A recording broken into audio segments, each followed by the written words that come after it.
Hey everybody, this is chapter 2 of The Bolshevik Party in Conflict, The Left Communist Opposition of 1918 by Ronald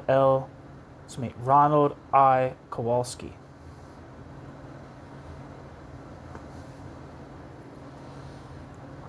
And chapter 2 is titled The Debate on Imperialism.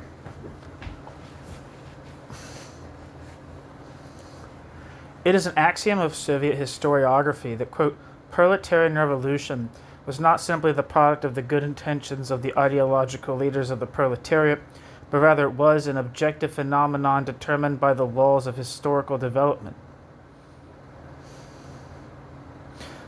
The Bolshevik Leninists derived this conclusion from their analysis of imperialism. Their theoretical investigations served their revolutionary practice. End quote.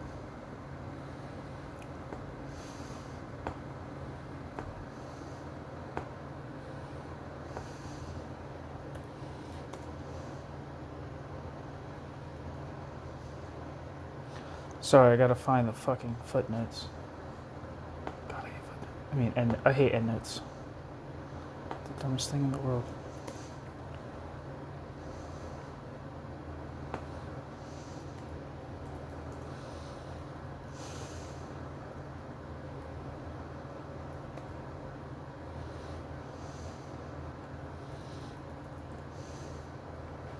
And that quote's from V.V. Oreshkin.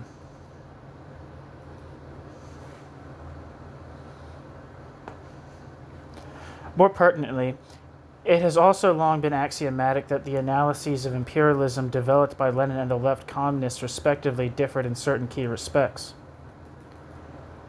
As David Baevsky argued some 60 years ago, a fundamental source of the disagreement between them lay in, quote, a different conception of the epoch of imperialism and of socialist revolution, end quote.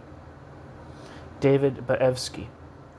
The two most substantial Soviet studies to date of left communism, those of Vladimir Sorin and K.I. Varlamov and N.A. Slomkin, both posited that competing theorizations of imperialism underlay the conflict between Lenin and the left in 1918. Equally, a number of Western historians have recognized, if not always sufficiently emphasized, the fact that Lenin and the left Bolsheviks did not elaborate identical theories of imperialism. Footnote: see Day, Leon Trotsky, Pipes, The Formation of the Soviet Union, and Daniel's Conscience of the Revolution, and Shapiro, The Autocracy. And footnote.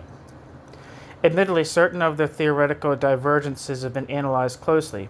Stephen Cohen, for example, has reconstructed in some detail the debate between Lenin and Bukharin during World War I on the nature of imperialism, particularly as imperialism related to the question of national self-determination in the state.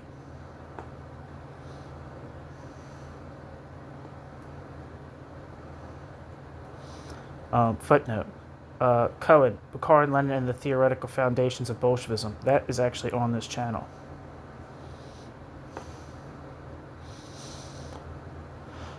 Back to the text.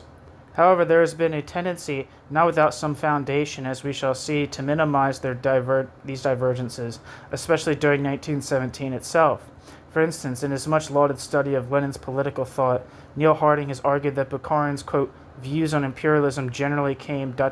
close, end quote, to those of Lenin, cautioning, however, that their convergence was not quite complete.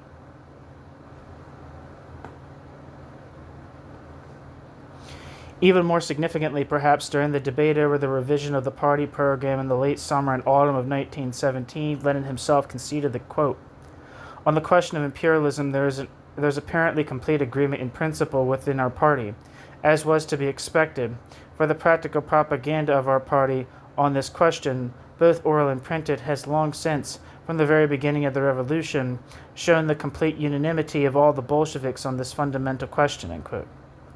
But Lenin continued, quote, what remains to be examined is the differences in the way the definition and characterization of imperialism are formulated, end quote. Lenin.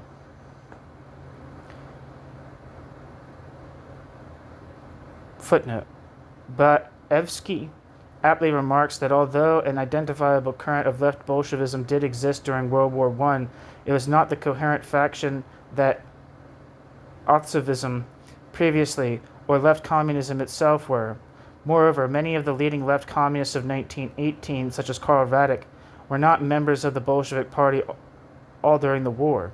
Hence the terms left communists or the left are used for convenience to avoid more convoluted expressions. End footnote. The task then is to elucidate these remaining differences with special reference to two issues of crucial importance for this study. First, their competing visions of how socialist revolution would unfold internationally, and second, their respective assessments of the maturity of conditions within Russia itself for socialism. The third important issue, that of the relationship between imperialism and the state, will be considered more fully in Chapter 6. The majority of Bolsheviks were indebted in their studies of imperialism to the pioneering work of Rudolf Hilferding.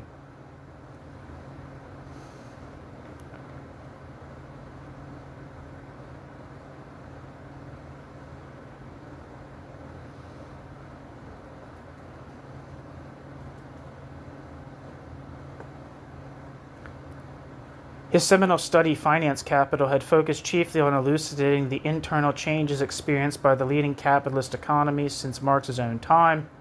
The essential feature of Hilferding's analysis are by now quite familiar, since, as Cohen, among others, has pointed out, quote, Lenin prefaced his discussion of imperialism and colonialism with an analysis of monopoly capitalism, briefly and without any notable additions to Hilferding, end quote.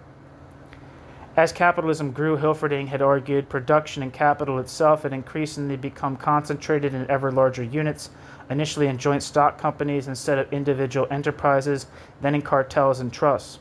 In large part, this process was the result of the destruction of smaller, less efficient enterprises during the periodic crises of overproduction that to Hilferding were an inalienable feature of capitalism. Eventually, monopolies in individual branches of industry had emerged by the amalgamation of the surviving firms within them into cartels and trusts. Their purpose was to eliminate competition within their own industries, regulate output and consequently prices, and in this way to preserve profitability. Cartels, however, bred cartels. Still, competitive industries dealing with cartels either would fall under the control of the cartels, far stronger financially, in some form of vertical combination, or these still competitive industries would be forced to cartelize themselves to avoid such a fate. A similar concentration had taken place within banking, culminating in the formation of a few banks of great wealth and power in each capitalist country. Moreover, these banks had become the chief financiers of industry, so that in effect a merger or fusion of industrial and banking capital had occurred to form what Hilferding called finance capital. In turn, this fusion of capital had led to a considerable degree of regulation of production within each national economy. It was in the interest of the banks to limit competition amongst the various enterprises in which they had invested capital, in order to avoid their potential bankruptcy and to maintain their profitability, and to encourage either the merger of less profitable firms with more profitable partners or even their closure. The bulk of Hilferding's magnum opus was devoted to analyzing and articulating these changes within each capitalist state, the increasing organization of production within each economy, which had resulted from the evolution of finance capitalism, had led Hilferding to posit that much of the hitherto anarchic and contradictory nature of capitalism itself had been eliminated. This characterization of finance capitalism, termed by Hilferding the, quote, socialization of production, end quote, was creating the economic framework upon which socialism could be built. Hilferding concluded quite unequivocally that, quote, the development of finance capital itself is resolving more successfully the problem of the organization of the social economy, end quote. Hilferding.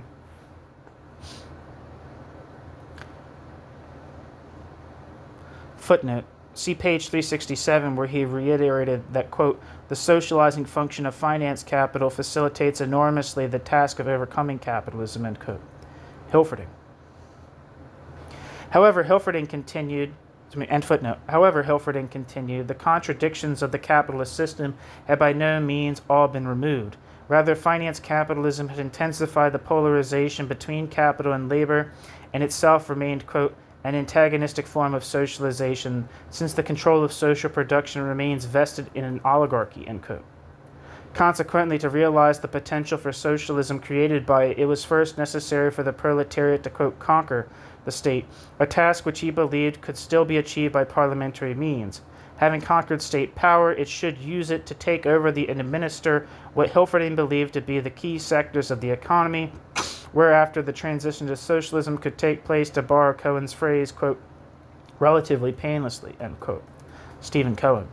Citing Germany as an example, Hilferding described how he envisaged this transition would occur.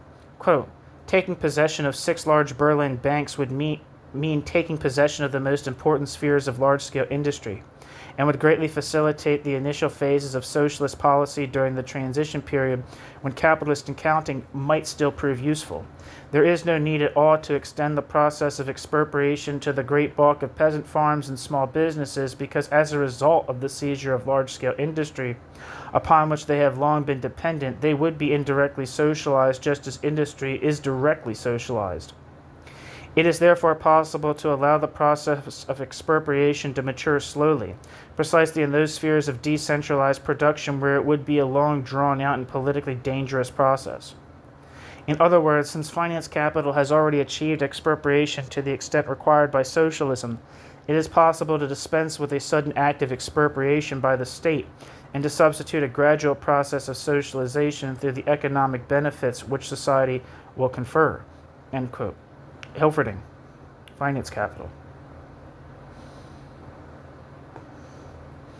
While Hilferding remained most concerned to explain recent developments within advanced capitalist economies, Hilferding's studies quite logically led Hilferding to conclude his analysis with a relatively brief discussion of contemporary imperialism.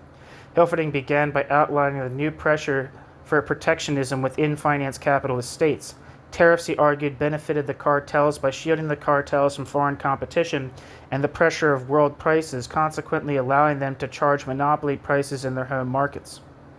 Hence, they would gain super profits on their domestic sales. Their problem, however, was that the fixing of monopoly prices meant that they would be able to sell less domestically, which would reduce their scale of production, raise their cost, and so threaten their profit margins.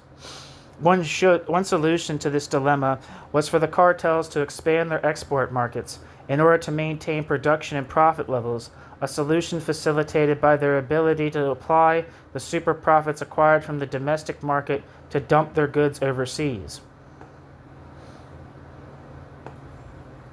But the essence of modern imperialism for Hilferding did not remain rooted simply in the pursuit of markets or for that matter of raw materials to fuel large-scale industry. What distinguished it was the export of capital. Hilferding conceded that this phenomenon was in part determined by the opportunities for higher returns on capital in less developed regions of the world, where the organic composition of capital was low, and according to Marxist economic theory, interest rates high, wages low, land cheap, and the raw materials required for modern industry abundant.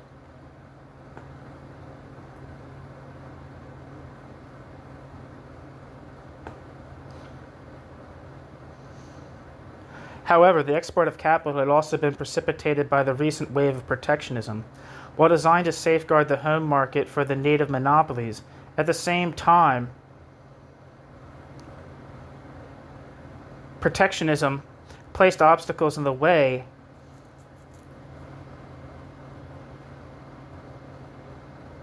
of their exports to similarly protected foreign markets. One method of hurdling these tariff barriers was for the cartels to export capital and set up production within foreign markets themselves. Equally, the monopoly profits which had accrued from the whole process of cartelization and protectionism had led to the very rapid accumulation of capital. The problem, as Hilferding saw it, was a dearth of domestic investment opportunities given the cartel's concern, first, to limit domestic production to maintain high price levels, and second, to lower profits in any remaining competitive branches of industry. Again, the export of capital appeared to be the only solution. Moreover, the development of finance capitalism, Hilferding continued, had distinct political as well as economic ramifications. Domestically, the divisions between large industry on the one hand and large agrarian interest and the petty bourgeoisie of the towns and countryside on the other were increasingly being overcome. To create a relatively unified ruling bourgeois class, albeit one in which, quote, the leadership, had long since passed into the hands of big business, end quote. Hilferding. The bourgeoisie was bound together in the first place by the bourgeoisie's antipathy towards and fear of the rapidly developing organized workers' movement, and in the second place by protectionism and the overseas economic expansion from which it benefited in varying degrees. However, to ensure its survival, the, quote, capitalist oligarchy, end quote, had been compelled to take, quote, possession of the state apparatus in a direct, undisguised, and palpable way, end quote, and to establish what Hilferding termed, quote, the dictatorship of the magnates of capital, end quote. Hilferding.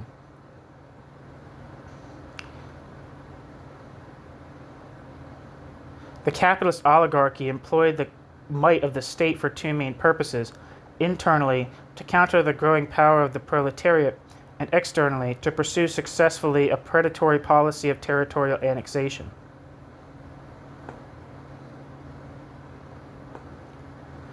In an increasingly competitive and hostile world, annexation alone seemed able to guarantee the continued expansion on which finance capitalism was ever more dependent. By incorporating territory within the protective shield of the metropolitan economy, it provided a stronger defense against penetration by rivals.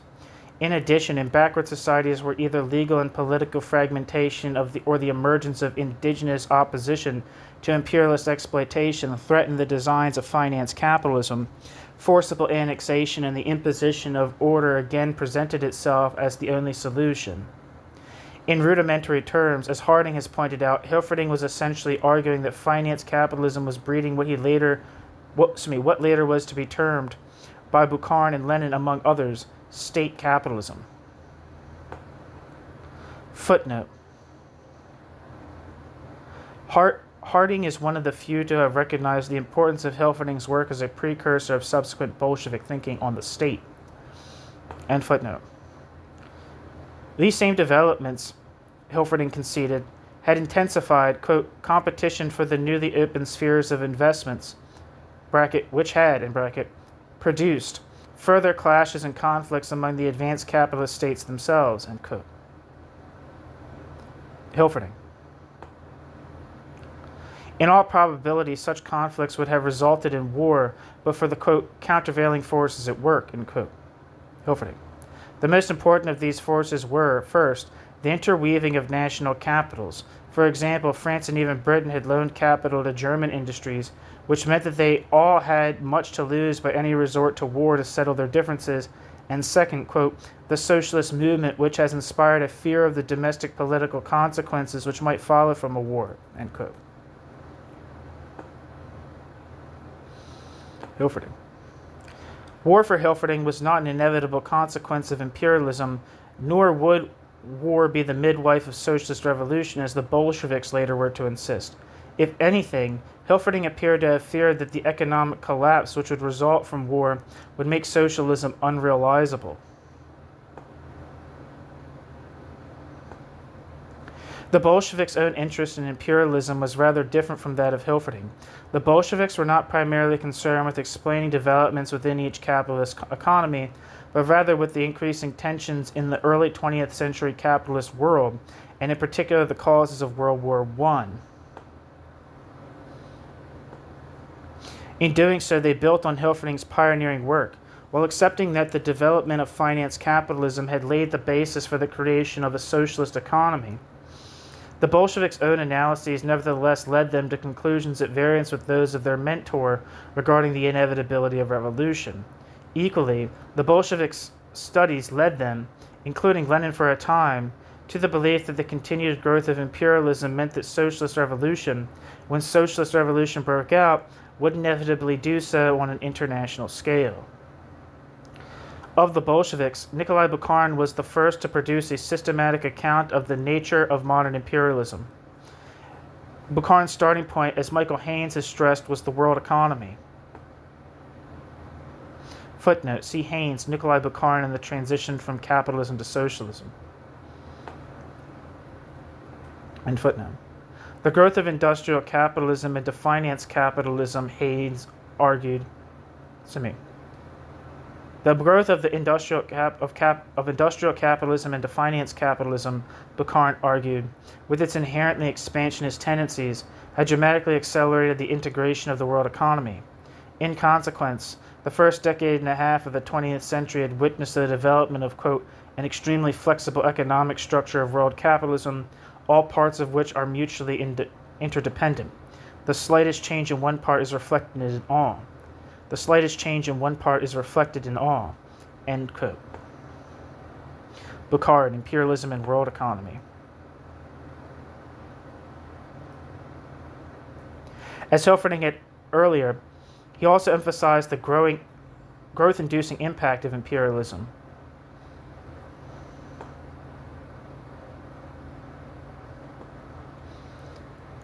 Quote, the tendencies of modern development, quote, Bukharin contended, quote, are conducive to the industrialization of the agrarian and semi-agrarian countries at an unbelievably quick tempo, end quote. Bukharin, Imperialism and World Economy.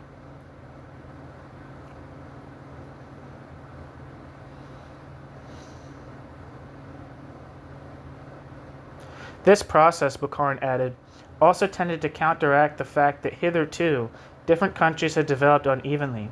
Imperialism, as well as fostering the internationalization of economic life, was bringing about, quote, the leveling of economic differences, ... end quote. Hilferding, Imperialism and World Economy. Indeed, this emphasis on the tendency of modern imperialism, so Haynes argued, quote, to even out differences in levels of development, end quote, appeared to have been the theoretical basis of Bukharin's conclusion that, quote, as far as the possibility of social production is concerned, the foremost countries are all on a comparatively equal level, end quote. Hilferding. So why did I say Hilferding? Bukharin, Imperialism and World Economy. Applying Hilferding's conclusions regarding the organizational propensities of finance capitalism, Bukharin argued that in the advanced capitalist states, the socialization of production had proceeded sufficiently far to make, quote, the introduction of a planned course of social production possible, end quote.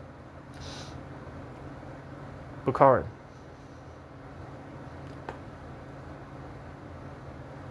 Imperialism and World Economy.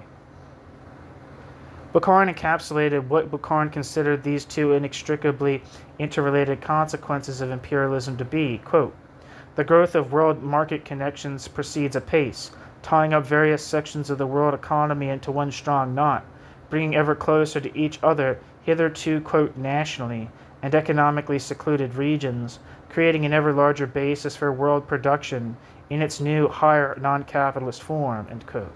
Bukharin, Imperialism and World Economy.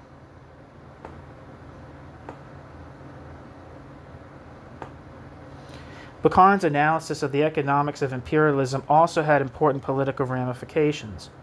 Its logic led Bukharin unwillingly in the direction of Karl Kautsky, who had postulated that a federation of the imperialist states to form a single ultra-imperialist power was possible.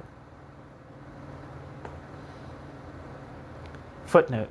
See Kautsky's article, Ultra-Imperialism, published in New Left Review in 1970. End footnote. Bukharin admitted that the precondition for the emergence of, quote, a single world organization, a universal world trust, end quote, was the, quote, comparative equality of positions in the world market, end quote, of the various imperialist states, or, quote, state capitalist trusts, end quote, as Bukharin then termed them.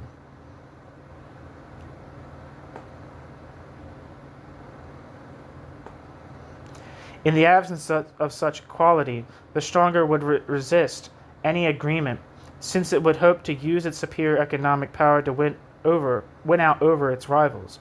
However, if imperialism in fact was producing this, quote, comparative equality, end quote, as Bukharin's emphasis on imperialism's, quote, leveling impact suggested, then Bukharin was forced to concede that ultra-imperialism theoretically was a, quote, possibility, end quote. Bukharin, Imperialism and World Economy.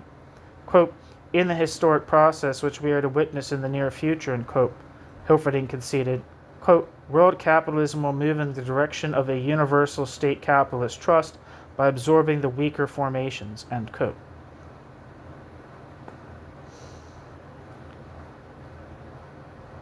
Bukharin, Imperialism and World Economy.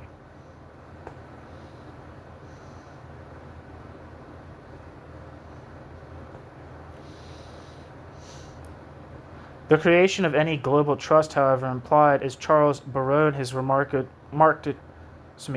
recently, that, quote, imperialism was the last antagonistic stage of capitalism,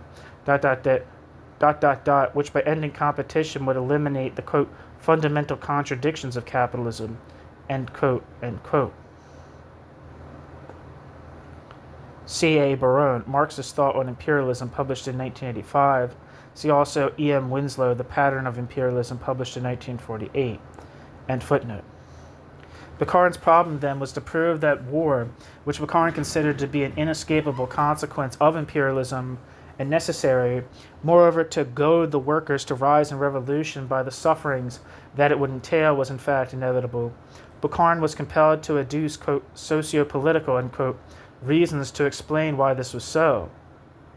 The most important of these were the different political and military strengths of the rival imperialist states, which made it advantageous for the finance capitalist oligarchy of the stronger, quote, to continue the struggle rather than to enter into a compact or to merge with the others, end quote, Bukharin, as well as the instability of all international agreements. While denying Kowalski's vision of a united ultra-imperialist state, Bukharin did not reject the idea of a United States of Europe. The economic integration engendered by imperialism pointed in this direction. However, Bukharin insisted that it was the task of the proletariat to realize this goal through socialist revolution. In February 1915, in the Theses on the Tasks and Tactics of the Proletariat that Bukharin presented on behalf of the so-called Baugi Group to the Conference of Bolshevik emigre sections held in Berna, Bukharin declared that, quote, in reply to the imperialist unification of the countries from above, the proletariat must advance the slogan of socialist unification of countries from below, Republican Socialist States of Europe, as a political juridical form of the socialist overturn, end quote. Bukharin, Imperialism and World Economy. At the same time, Bukharin's treatise on imperialism, At the end of his treatise on imperialism, Bukharin returned to this theme, quote, the war severs the last chain that binds the workers to the masters. The workers' slavish submission to the imperialist state, in place of the idea of defending or extending the boundaries of the bourgeois state that bind the productive forces of world economy hand and foot, bracket, the international proletariat, end bracket, advocates the slogan of abolishing state boundaries, and merging all peoples into one socialist family, end quote. Bukharin, Imperialism and World Revolution. For Bukharin, apparently, the growth of an increasingly unified and interdependent world economy meant that socialist revolution could no longer be conceived on a narrowly national scale. The revolutionary overthrow of capitalism would not remain confined within the bounds of any national state, now that the whole idea of, quote, a closed state and economic autarky, end quote, was, quote, absurd, end quote. Bukharin.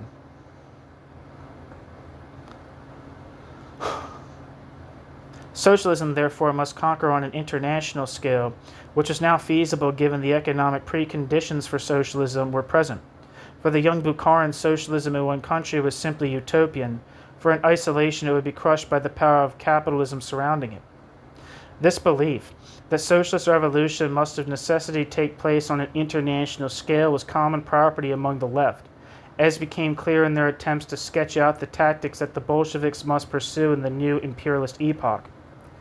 In particular, this was true of Yuri Pyatakov, Bukharin's leading co-thinker in exile during World War I, and he himself a die-hard left communist in 1918.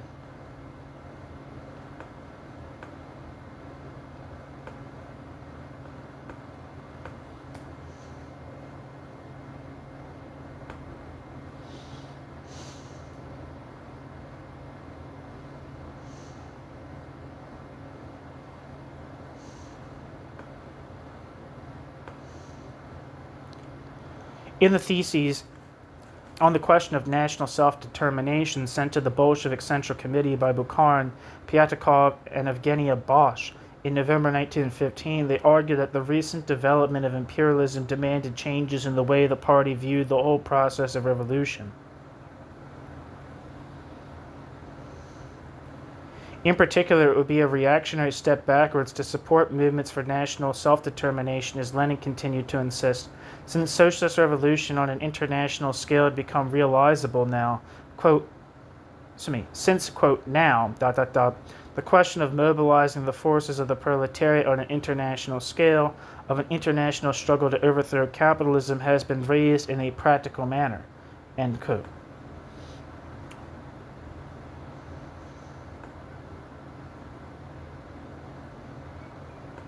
Footnote.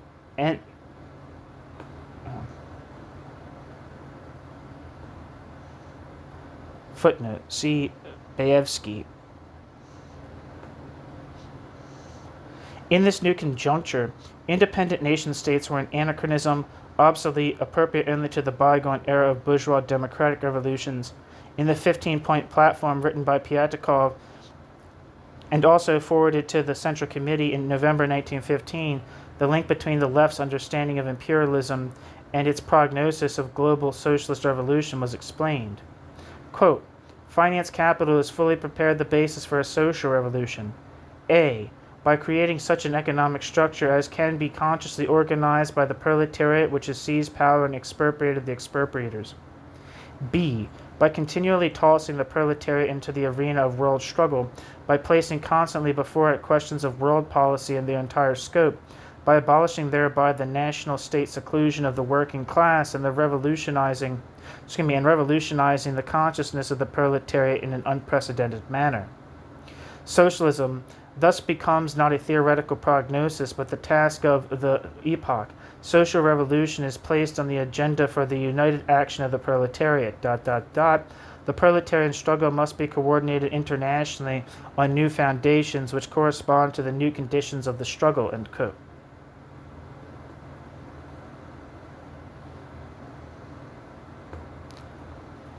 Later, in August 1916, Pyatakov crystallized succinctly and without equivocation the vision of socialist revolution to which the left's analysis of imperialism had led the left. Quote, we picture this process as the united action of proletarians of all countries who break down the frontiers of the bourgeois state, who remove the frontier posts, to blow up national unity and establish class unity. End quote.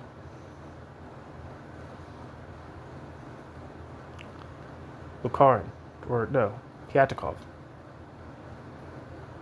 The colonial world, of course, was excluded from the immediate orbit of socialist revolution, as there, capitalism had not yet developed sufficiently to permit the construction of socialism.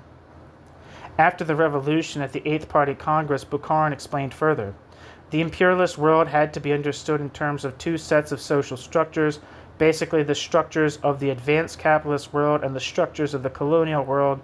In the colonial world, socioeconomic development was insufficient to permit socialist revolution, while in the capitalist world, embracing all the non-colonial world, the conditions for such a revolution were present.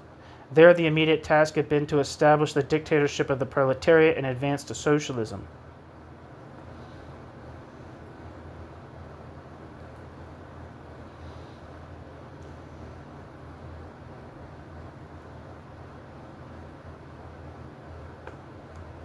The same scheme of socialist revolution sweeping across Europe and North America was shared by others on the left. In June 1915, Karl Radek, then a leading member of the Regional Presidium of the Social Democracy of the Kingdom of Poland and Lithuania, the SDKPIL, whose own analysis of imperialism and revolution was remarkably close to that of Bukharin and Piatakov, laid out his own conclusions. In common with all socialist internationalists in the Polish movement, including the future left communists such as M. Bronsky, J. Delecki, or Fenigstein, J. Lenski, Lejinsky, and I. Unschlicht, Karl Radek claimed that imperialism and the war imperialism had caused meant that, quote, the revolutionary struggle of the proletariat ... must flare up with spontaneous force and on an international and European scale, end quote. In 1916, developing his thinking in his Theses on Imperialism and National Oppression, Radek affirmed that, quote, in Central and Western Europe as well as in North America, the time has already come for transforming capitalism into socialism, end quote. This revolution, quote, for which the economic conditions ... were already ripe, end quote, was to be carried out by, quote, a united struggle, end quote, of the proletariat under the slogan, quote, away with frontiers, end quote. As Radek later explained, in the integrated world economy created by imperialism, socialism in one country, especially a backward country such as Russia, was inconceivable. Indeed, any attempt to introduce socialism in Russia would threaten the interest of world capital so profoundly that it would unite to crush it at birth. If socialism was to survive, therefore, socialism simply had to expand on an international scale.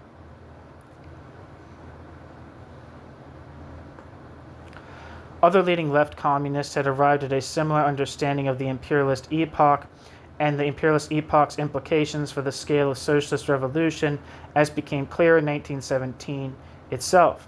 In April, Osinski insisted that the development of an integrated international economy, at least across Europe, made it inevitable that socialist revolution, when socialist revolution came, and Osinski expected, quote, the final and decisive battle, end quote, for socialism would come soon, could only be victorious on an international scale. In a single country, it would be crushed by the combined forces of world capitalism. N. Antonov adopted an almost Piatakovian line, defending the proposition that socialist revolution must occur as, quote, the simultaneous and agreed actions of proletarians of all countries, end quote. Lomov and D.P. Bogolapov agreed, concurring that, quote, contemporary capitalism was eliminating the peculiarities of capitalism in different countries and was driving us to work out common methods and common goals, end quote.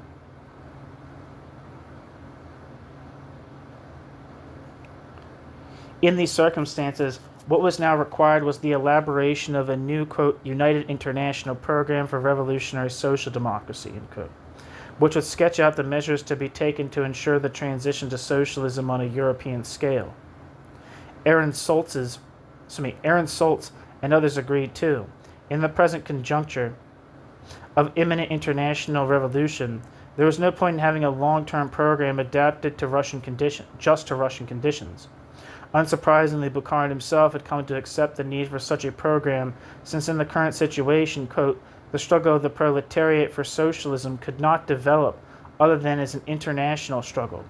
The conditions for which, to a large degree, have been made the same by the leveling influence of imperialism and the World War, end quote.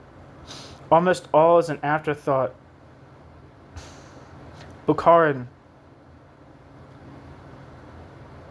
conceded the need to draw up specific platforms to take account of any remaining national political peculiarities that might arise in the course of the international revolution. Footnote. Peter Beilhartz's critique of Trotsky's vision of world revolution appears to be equally applicable to the left communists. Quote, Trotsky's sound analytical basis, quote, national capitalism cannot be understood except as part of world economy, end quote, is translated into political necessity, as though national culture and politics simply wither with the internationalization of production, distribution, and finance. Rather than taking a distance from the forces/relations formula of the 1859 preface, the theory of permanent revolution universalizes the forces/relations formula of the 1859 preface, projecting it onto the world system and reinforcing thereby the fictitious notion of, quote, automatic revolution.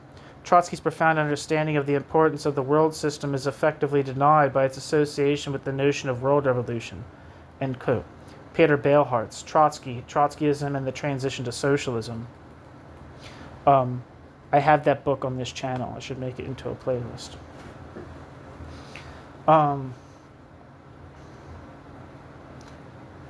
And footnote.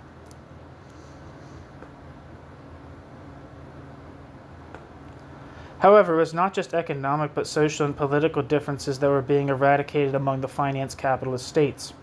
This conclusion was also derived logically from their analysis of imperialism.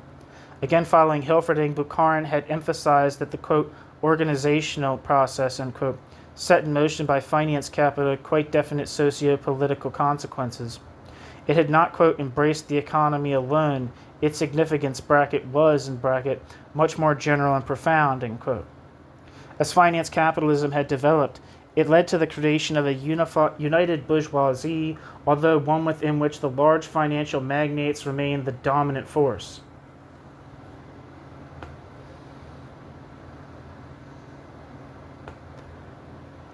This class had overtly appropriated the apparatus of the state to serve this class's own ends, that is, to promote this class's own expansionist objectives abroad and to maintain this class's position at home. In the highly competitive imperialist world of the early 20th century, he argued, the state alone had sufficient power to mobilize the resources of the country for the wars that would inevitably occur. Moreover, war itself had compelled the state to intervene in an increasingly greater extent in the economy, to organize the economy sufficiently to ensure that the necessary levels of military materiel were forthcoming. In turn, this intervention had resulted in, quote, an extraordinary reinforcement and intensification of ... imminent developmental tendencies of finance capitalism, end quote. Bukharin. The system produced by this symbiosis of the state and financial capitalist clique, Bukharin termed, quote, state capitalism, end quote. The expansion of state capitalism itself accelerated the polarization of society into a finance capitalist elite facing an increasingly oppressed and immiserated proletariat. The petty bourgeoisie, which had formerly allied itself with finance capital, was vanishing rapidly as a consequence of the increasing centralization and concentration of production during the war. Therefore, it could not be considered to be a reservoir of support upon which the proletariat could rely in its revolutionary struggle for socialism.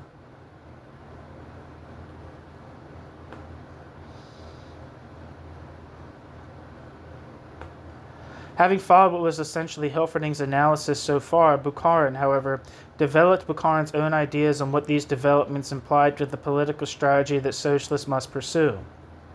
Unlike Bukharin's mentor, Bukharin believed that they ruled out any possibility of a parliamentary road to socialism. For Bukharin, the fusion of the economic and political power of the bourgeoisie that Bukharin had sketched out had led to the immense strengthening of all the institutions of the state, coercive, quote, police, soldiery, end quote, Bukharin, and ideological, quote, the church, the press, the school, etc., end quote, Bukharin, which were deployed ruthlessly to ensure the continued subjugation and exploitation of the proletariat. The latter, if it sought to achieve any economic or political advances, would find itself in a direct confrontation with this new state form, a monolithic, quote, Leviathan, end quote, state with unprecedented power. Footnote. Earlier, in a more embryonic manner, Skvortsov, Stepanov, and Lukin had pointed to the growth and the power of the state that had accompanied the development of finance capitalism. End footnote. This fearful comprehension of the monstrous oppressive power of the contemporary imperialist state led Bukharin quite naturally to emphasize the anti-statist strand in Marxist thought. Bukharin was the first of the Bolsheviks, so Cohen concludes, quote, to revive Marx's anti-statism, end quote, and to demand the extirpation of the state as the condition of progress to socialism. As a side note, there's a piece by, God, what the hell is his name? Can't even remember his name, but there's a piece on, I think it's Hertz, but he has a piece on this channel that's about the influence of Pannekoek of all people, on Lenin's reconsiderations of the state. So that's interesting. The fearful comprehension of the monstrous oppressive power of the contemporary imperialist state led Bukharin quite naturally to emphasize the anti-statist strand in Marxist thought. Bukharin was the first of the Bolsheviks, so Cohen concludes, to, quote, revive Marx's anti-statism, end quote, and to demand the extirpation of the state as the condition of progress to socialism. Bukharin came to deny that even a democratic republic, quote, the freest form of bourgeois parliamentary government, end quote, imaginable, could be taken over intact by the proletariat and used by the proletariat in the construction of socialism.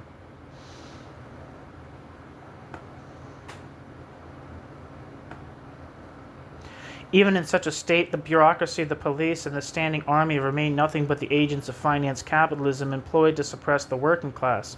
They had to be destroyed and replaced by totally new class-based institutions of revolutionary proletarian power.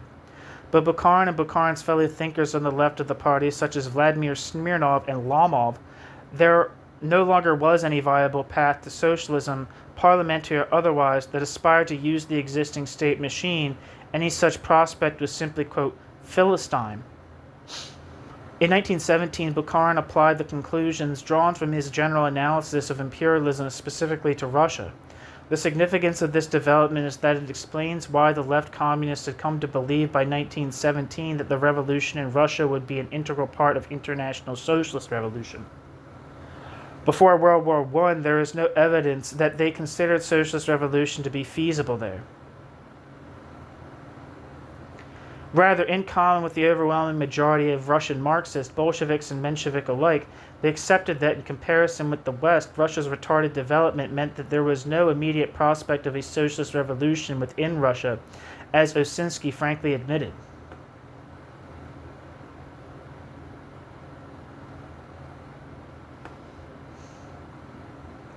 On the contrary, there the bourgeois democratic revolution awaited completion, although for the Bolsheviks, if not the Mensheviks after 1905, this revolution still had to be led by the proletariat in view of the weakness of the indigenous bourgeoisie.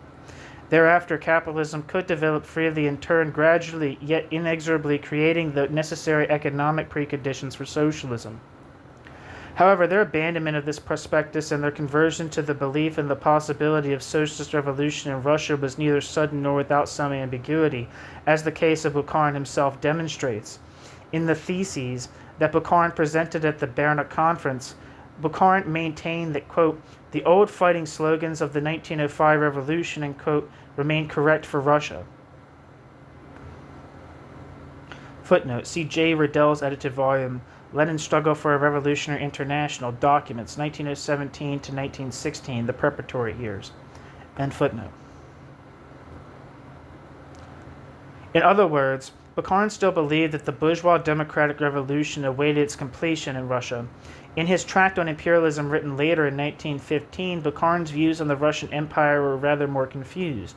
On the one hand, Bukharin did include it within the ranks of the leading imperialist powers, as in particular stressing its recent expansion into Central Asia, Persia, Manchuria, and Mongolia. Mongolia. An idiot. On the other hand, Bukharin was forced to concede that economically it was much less developed than the modern imperialist states of the West. Russia did not yet belong, quote, to the category of state capitalist trust, end quote, which according to the logic of Bukharin's analysis implied that the preconditions for socialism had not developed sufficiently within it. By 1917, however, Bukharin and Bukharin's fellow thinkers on the left of the party no longer harbored any reservations about the feasibility of socialist revolution in Russia. Footnote. Haynes claims that Bukharin changed his opinion regarding the prospects of socialist revolution in Russia between the February Revolution itself and Lenin's promulgation of his April Theses. End footnote.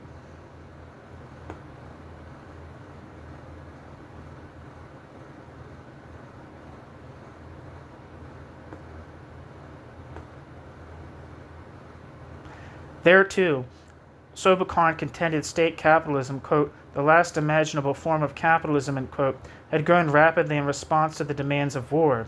Its development in Russia had the same economic and socio-political consequences as in the West. There, too, the centralization of production and trust in syndicates controlled by and organized by the banks, and in some instances directly by the state, had created the economic framework which the proletariat, after it had seized power, could employ as the skeleton for a planned socialist economy. There, too, the petty bourgeoisie had allied with the finance capitalist oligarchy. There, too, the petty bourgeoisie was rapidly dwindling. There, too, the quote, iron heel of state power was repressing the working class, and there, too, the final clash between finance capitalism and the proletariat was imminent. Bukharin concluded, however, that the position of the peasantry in Russia meant that the situation was very different from that in the West, in particular since the peasants had not yet received the land of the pomeshchiki, or the gentry. They could act together with the proletariat in the first phase of the revolution to overthrow the existing imperialist order. However, once they had been granted land, they would become, quote, satiated and desert the proletariat and oppose the further advance of the revolution towards socialism. In this latter phase, the Russian workers could rely only upon, quote, rural, proletarian elements and the proletariat of West Europe, end quote.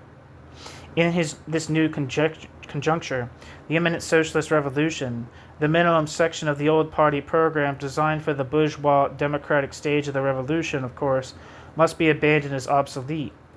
A new transitional program, elaborating the practical measures which would lead towards socialism, must replace it.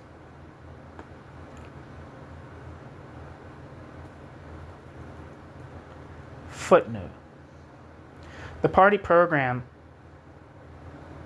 drawn up at the Second Congress of the Russian Social Democratic Labor Party in 1903, contained a certain duality.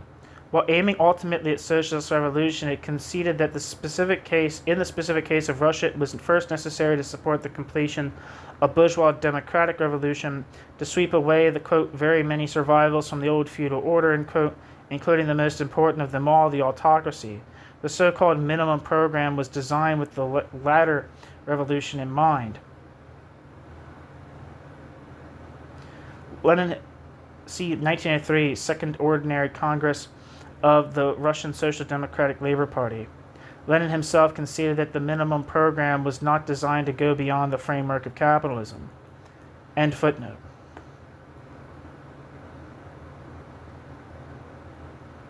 Other leading theoreticians of the left had come to the same conclusions. Georgy Safarov explained why this had occurred.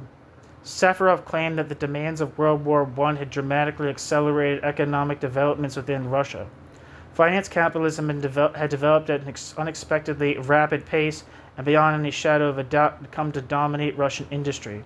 More than that, the exigencies of war had compelled the bourgeoisie to seek the intervention of the state to centralize and organize production even further in order to guarantee the output of the military equipment on which its survival in the struggle against the might of German imperialism depended.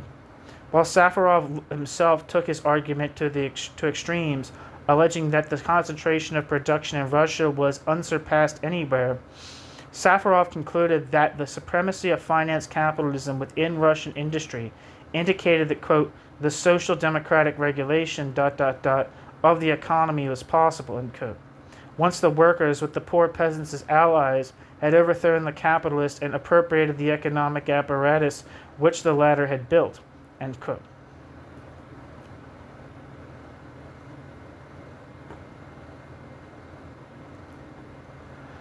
The essence of his analysis was repeated by Smirnov, Lukin, and Osinsky, all of whom claimed that finance capitalism had made rapid progress within Russia. Even Lomov concurred, as Antonov Saratovsky recalled. Before 1917, he had questioned the feasibility of socialist revolution in Russia, conceding, however, that a victorious socialist revolution sweeping from the West might allow the Russian Revolution to transcend the Russian Revolution's bourgeois democratic limits. He now cast aside his former doubts.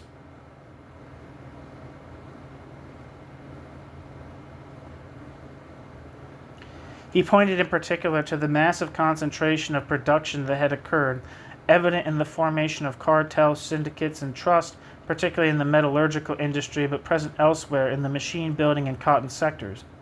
The banking sector had developed similarly, where concentration had been greater than in all other warring imperialist states, With the possible exception of Germany, the regulation of production which had accompanied these processes had been made all the more pervasive and effective by the intervention of the Tsarist state and in the organization of the economy during the war, and it created the, quote, objective prerequisites, unquote, for the construction of socialist economy in Russia.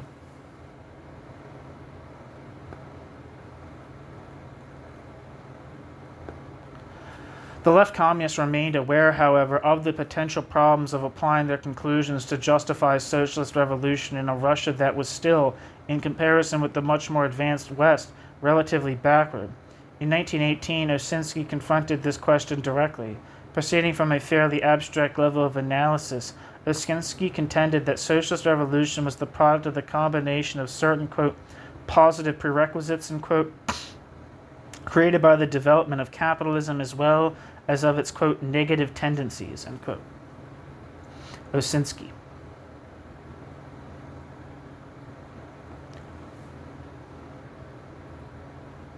The latter Osinski equated with periodic crises which afflicted capitalism. These periodic crises, historically of overproduction, had caused the closure of factories and a fall in production as well as the ruination of increasing numbers of the petty bourgeoisie. Consequently, the ranks of the proletariat had become swollen while the means of production had become concentrated ever more in the hands of a declining number of large magnates who alone had the wealth and power to survive such crises.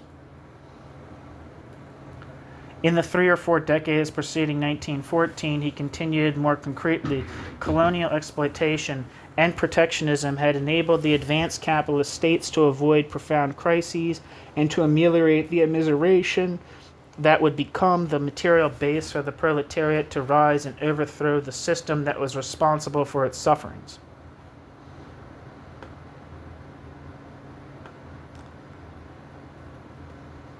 World War I, however, had unleashed in full force the destructive tendencies temporarily held in check and would improve to be the final crisis which would impel capitalism to, quote, devour itself, unquote.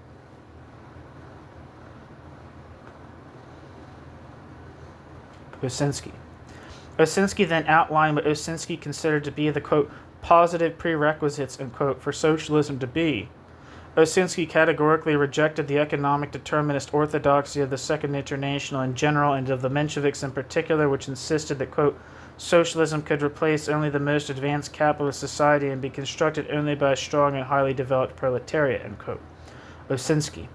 Conceding that the centralization and concentration of production that accompanied capitalist development were increasingly laying the economic foundations for socialism, Osinski hastened to add that no one, not even Marx and Engels, had provided a generally accepted, scientifically based measure of how far these trends must progress before socialism became objectively possible.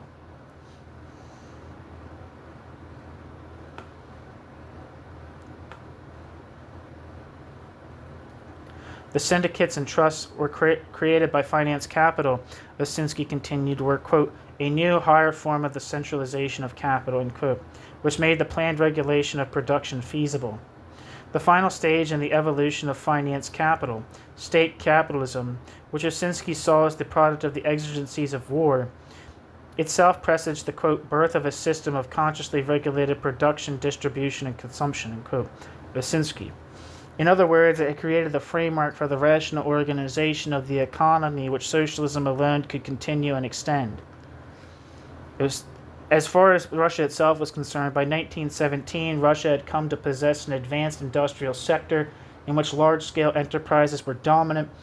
Osinski referred particularly to the mining, metallurgical, machine-building, transport, chemical, and sugar industries, which would, quote, serve as the basis for the organization of large-scale social production, unquote. Osinski.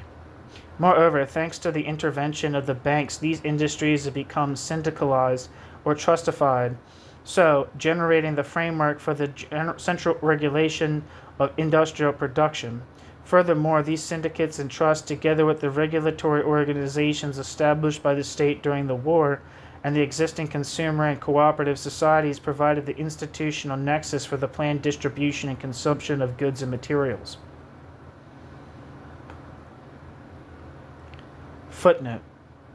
See ch.2 Osinski's something in Russian, where published in 1920, where Osinski insisted that a system of finance capitalism analogous to that of the West had existed in Russia before the October Revolution.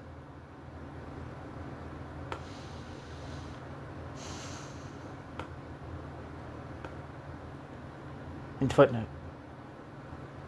For Osinski, apparently, state capitalism had developed sufficiently in Russia for socialist revolution to be feasible in Russia. Osinski continued to warn, however, that the complete construction of socialism in Russia remained dependent upon the economic support of the more advanced West. More sanguinely, he concluded that this support would be forthcoming when the revolution conquered internationally, as he believed it inevitably must. Karl Radek later elaborated more explicitly what remained implicit in Osinski's defense. Radek too denied that capitalism must become developed, quote, fully, somehow defined before the construction of socialism was possible. Once the main branches of industry and transport had become centralized, Radek argued, then what could be regarded as the minimum requisites for successful socialist revolution would have been established. When that stage of capitalist development was reached, Radek continued, the proletariat, even if still a minority, could seize power and employ the centralized economic framework already in existence as the foundation on which to construct a socialist economy. For Russia in 1917, therefore, socialism was a legitimate goal, since the key sectors of Russia's economy, the coal, metallurgical, oil, transport, and banking industries, had become highly concentrated. In a manner reminiscent of Hilferding, he posited that they would form the first links in a growing chain of socialist production, which would eventually embrace the remaining small-scale enterprises in agriculture. Footnote. See an article from 27th of October by Radek for a similar prognosis of the permeation of socialist production. See that. Okay, it's a journal. For a similar prognosis of the permeation of socialist production by Bukharin. I don't know. And footnote. Fuck that. Radek warned, however, that the very existence of these minimum prerequisites did not automatically guarantee the victory of socialism. Two other elements were necessary. First, revolution was required to smash the old order. The proletariat, however, increasingly exploited and immiserated by imperialism and its inevitable wars, he sanguinely concluded was bound to rise in revolt to remove the cause of its sufferings. And second, Radek too made the final triumph of socialism contingent upon international revolution, as we have seen. Hence, for the left communists, the Russian economy, or more precisely the Russian segment of the world economy, had matured sufficiently to permit socialist revolution. The relative backwardness of Russia, however, compared to the West, manifested particularly in the extent of small-scale agriculture in the country, would make the construction of socialism there more difficult. Indeed, as we have already just seen, they consistently questioned whether Russia, left to its own resources and devices, could do so successfully. Nevertheless, any such reservations that they may have held were swept aside by their conviction that socialist revolution would not remain isolated in Russia, but would advance to the West, which would help, in some ill-explained manner, the beleaguered Russian proletariat to overcome the beleaguered Russian proletariat's legacy of backwardness. Footnote. Harding, in Lenin's Political Thought, makes the point that Lenin, too, failed to define how a general European revolution would facilitate the construction of socialism in Russia. And that's one of the things that's very interesting about the whole premise of the Bolshevik Revolution, right? Is who did they, especially with the Bolsheviks who at the time, but also after the fact, put such a big emphasis on the so-called, I don't like this terminology, but the subjective factor of Trotsky makes the argument, or has the famous line that says the great crisis of our time is the crisis of revolutionary leadership. It never seemed particularly clear to me who they thought the revolutionary leadership was going to be in other parts of the country. You could say maybe Luxembourg or others, but Even then, it doesn't seem particularly clear, especially because the considering that, like, as opposed to the Bolsheviks who had, who were like a distinct party, the the left, like Luxemburg and Liebknecht and people of that sort, were on the left of the German Social Democratic Party, the SPD.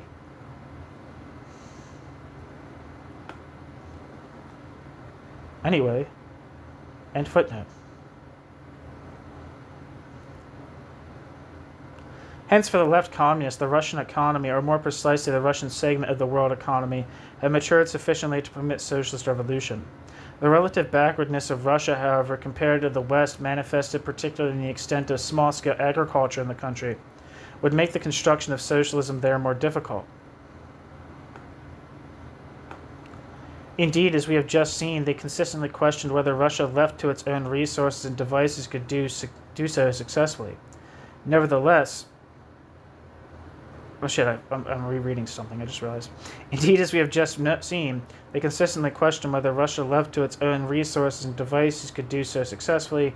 Nevertheless, any such reservations that they may have held, were swept aside by the conviction that socialist revolution would not remain isolated in Russia, but would advance to the West, which would help in some ill-explained manner the beleaguered Russian proletariat to overcome its legacy of backwardness.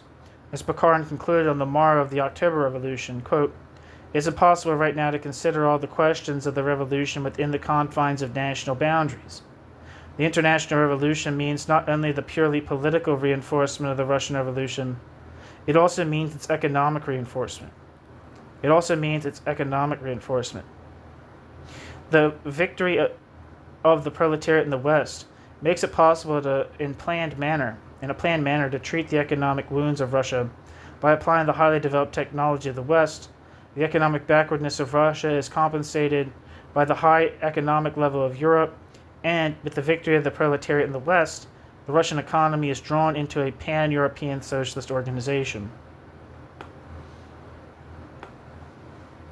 However, for the left communists, this relative backwardness of Russia, whilst making economic construction along socialist lines more difficult, had certain political advantages.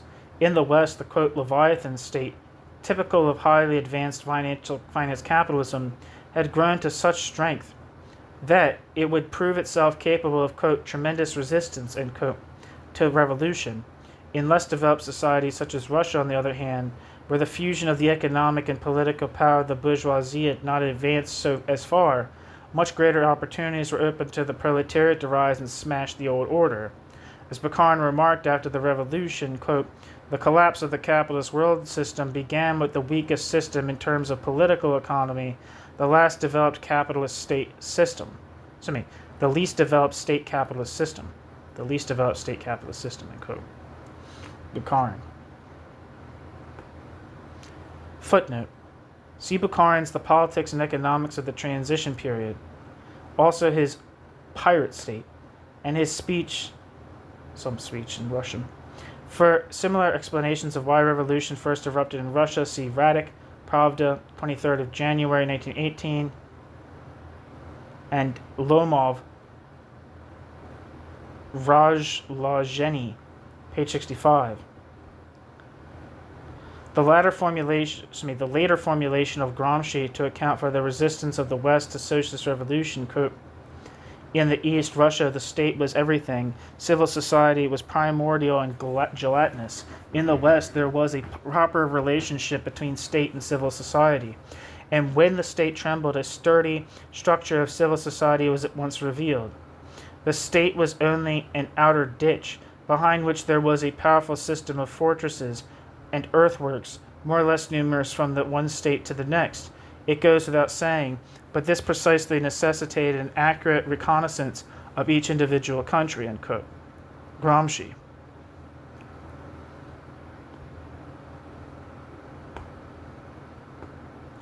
Lenin's analysis of imperialism and its implications for the prospects of socialist revolution, both internationally and in Russia, in fact, is rather different from that of the left communists before 1917. The problem, however, is that in 1917, Lenin appears to have undergone a conversion and come to share in large part the assumptions of the left. Cohen, for instance, claimed that, quote, the issues that had bitterly divided Bukharin and Lenin in emigration were resolved or rendered inconsequential in 1917, largely because the leader had changed his mind, end quote.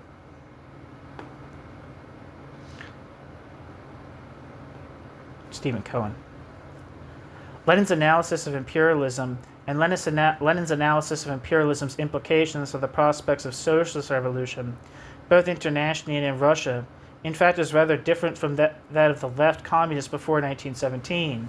The problem, however, is that in 1917, Lenin appears to have undergone a conversion and come to share in large part the assumptions of the left. Cohen, for instance, claimed that, quote, the issues that had bitterly divided Bukharin and Lenin in emigration were resolved or rendered inconsequential in 1917, largely because the leader had changed his mind, end quote.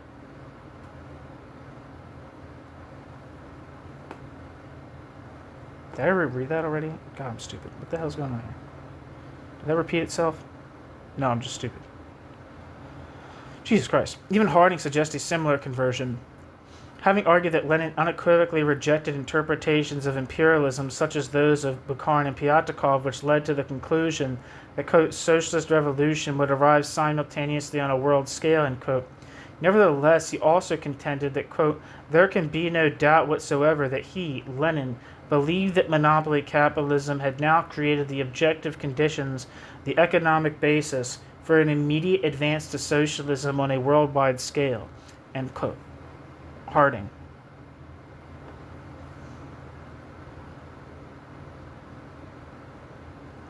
Moreover, Harding continues, quote, from the time of Lenin's arrival in Russia in April 1917, Lenin took it as axiomatic that the European revolution against imperialism was on the immediate agenda, end quote.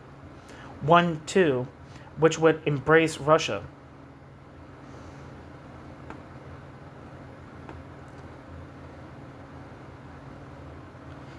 In explaining Lenin's political strategy in 1917, the main thrust of Harding's argument is the proposition that his, quote, theoretical justification for socialist revolution in Russia was spelt out in Imperialism, the highest stage of capitalism, end quote. Harding. By then, Harding contends, Lenin had ceased to conceive of Russia as a separate country, but rather had come to see Russia as just one part of a much broader international finance capitalist or imperialist, quote, society, unquote. This society was, quote, rotten ripe, end quote, for revolution in two senses. First, it possessed all the material prerequisites for the socialist reconstruction of economic and social life. At least it did, quote, in all the industrially advanced countries, end quote. Second, warn the economic destruction and human suffering that it was wreaking would create the revolutionary crisis which would drive the proletariat to rise and destroy the old order.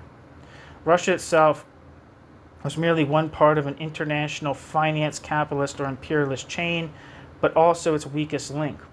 As such, revolution would erupt first in Russia and act as the spark to ignite a chain of succeeding revolutions throughout the more advanced West. Therefore, the advanced West should come to backward Russia's aid materially, and so enable the revolutionary regime there to win over the majority, the poor peasantry, by demonstrating the economic superiority of socialism over capitalism.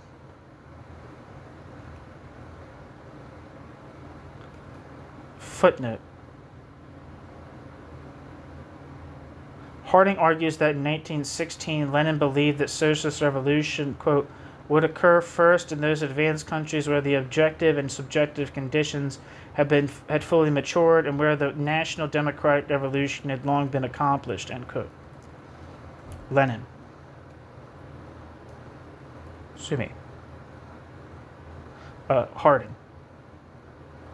Harding.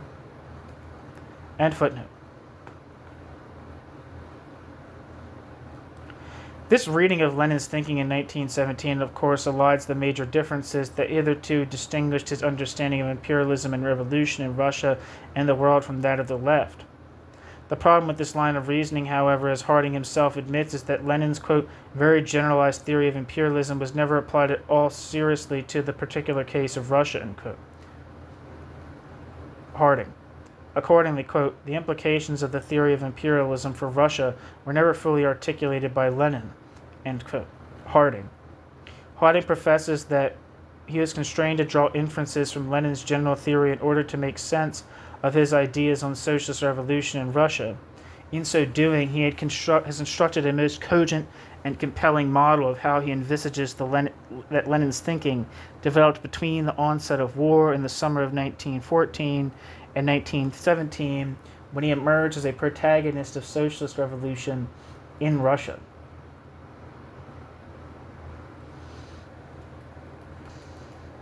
To access the validity of such an interpretation, it is necessary to re-examine the evolution of Lenin's thinking on imperialism and its implications for revolution within and without Russia.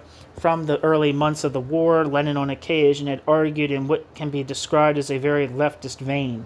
In his lecture titled The Proletariat and the War, delivered in Lausanne on the 14th of October 1914, he postulated that all the countries of Europe had reached, quote, an equal stage in the development of capitalism, ...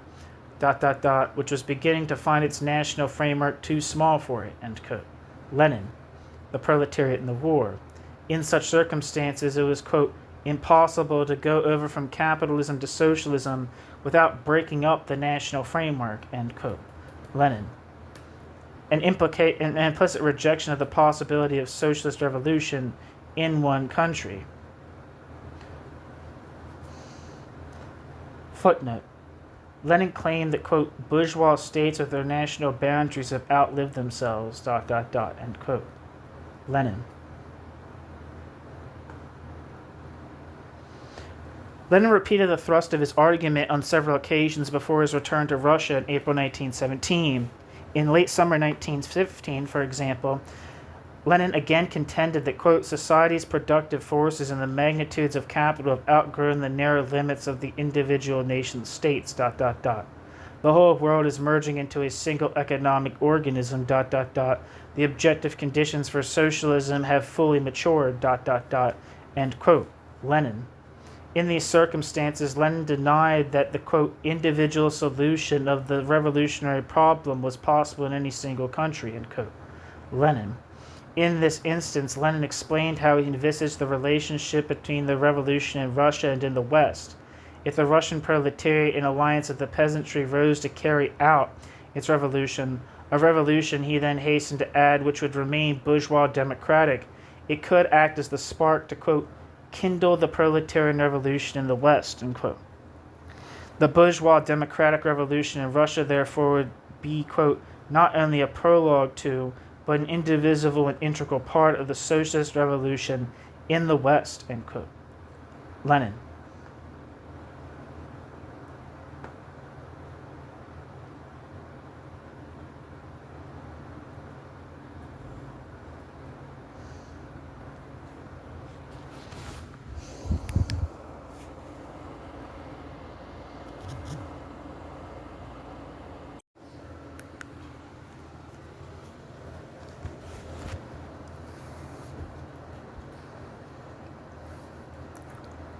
In early 1917, after the fall of the autocracy, in his Letters from Afar and Farewell Letter to the Swiss Workers, where he sketched out what he believed Bolshevik strategy now should be, he developed this strand in his thinking. The February Revolution in Russia, he argued, a bourgeois democratic revolution, could be transformed into a socialist revolution. This possibility could be realized provided two preconditions were satisfied.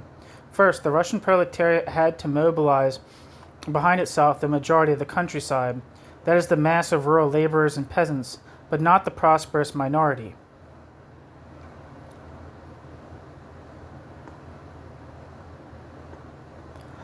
The second precondition, which alone would guarantee the final victory of socialism, was the expansion of the revolution internationally, an expansion which he increasingly presumed to be all but inevitable.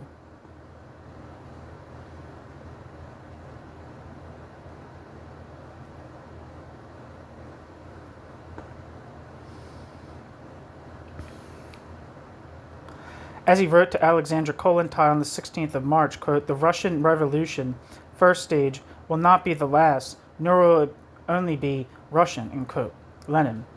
Soon after, the Seventh Party Conference in April, Lenin elaborated his views on on international revolution. Quote, from the point of view of Marxism, in discussing imperialism, it is absurd to restrict oneself to conditions in one country alone. Since all capitalist countries are closely bound together, now in time of war, this bond has grown immeasurably stronger. All humanity is thrown into a tangled, bloody heap from which no nation can extricate itself on its own. Though there are more and less advanced countries, this war has bound them all together by so many threads that escape from this tangle for any single country acting on its own is inconceivable. End quote. Lenin. Defending Lenin's own resolution on the current situation, Lenin repeated that, quote, it would be wrong to speak only of Russian conditions. The war has bounded us together so inseparably that it would be a great mistake on our part to ignore the sum total of international relations. End quote. Lenin.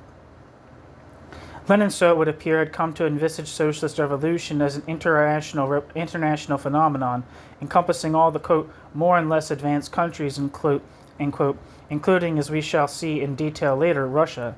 Indeed, in the preface to State and Revolution, written in August 1917, Lenin was quite explicit about the relationship between the Russian and the world revolution. Lenin declared that, quote, this, bracket, the Russian, end bracket, revolution as a whole can only be understood as a link in a chain of socialist proletarian revolutions being caused by the imperialist war, end quote. Lenin. In the early autumn, Lenin seemed to be confident that international revolution was imminent. Quote, mass arrests of party leaders in Free Italy, and particularly the beginning of mutinies in the German army, are indisputable symptoms of a great turning point is at hand, that we are on the eve of a worldwide revolution.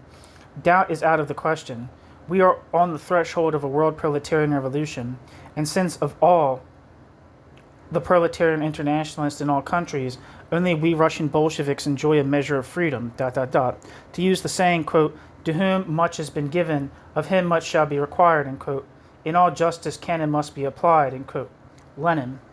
That this revolution should have begun in Russia, Lenin explained, in a manner akin to that of the left communist, by reference to the political weakness and ineptitude of its ruling class, unlike the West, where mighty, quote, Leviathan states, end quote, had developed. At first sight, Harding's reconstruction of Lenin's thinking on imperialism and revolution appears to be warranted.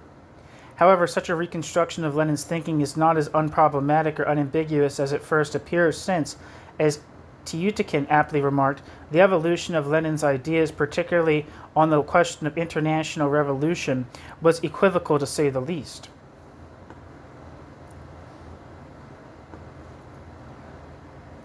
Certainly both before and after, if not during 1917, Lenin's vision of international revolution and of the process of socialism in Russia itself was rather different from the scheme outlined above. To understand why this was so, we must focus on what fundamentally distinguished Lenin's analysis from that of his allies on the left, that is, on his whole conception of the uneven development of capitalism, even in capitalism's imperialist phase, and of its implications for the pattern of socialist revolution. Although Lenin himself categorized the current epoch as imperialist, Lenin has also hastened to stress that it, as earlier epochs, was in no sense purely imperialist.